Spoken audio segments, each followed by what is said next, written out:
Bonjour à tous et bienvenue dans une nouvelle vidéo où aujourd'hui nous allons apprendre à éditer de manière très simple dans l'application VSSO. Nous ouvrirons l'application et la première chose que nous devrons faire est de nous inscrire et lorsque nous nous inscrirons, nous obtiendrons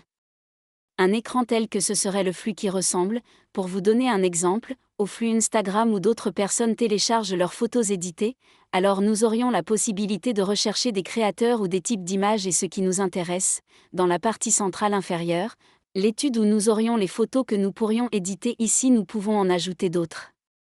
Des photos mais ce sont celles que j'ai faites auparavant pour vous donner comme exemple.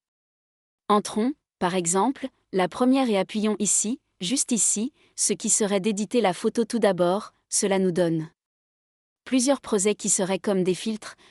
certains viennent de chez Je paye comme celui-ci ici mais on a aussi des filtres gratuits comme celui-ci je vais choisir, par exemple celui-ci qui est également gratuit je vais cliquer sur suivant et ici, nous pourrions l'enregistrer automatiquement mais nous avons plus d'options si nous allons ici dans les outils, nous pouvons recadrer le texte, le contraste de l'image, la saturation des ombres, nous pouvons modifier le saturation.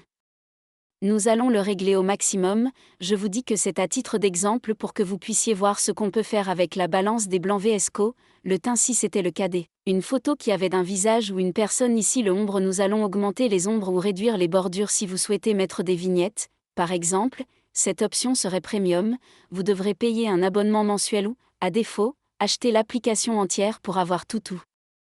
débloqué mais même avec l'option gratuite vous avez des options assez intéressantes. Cela vous donne déjà je vous laisse découvrir petit à petit mais ce serait vous avez les filtres ici vous pouvez toucher un peu l'exposition à la lumière les contrastes les ombres vous pouvez ajouter du texte cela vous devez déjà l'explorer vous-même alors j'espère vous avoir aidé et voir toi dans la prochaine vidéo.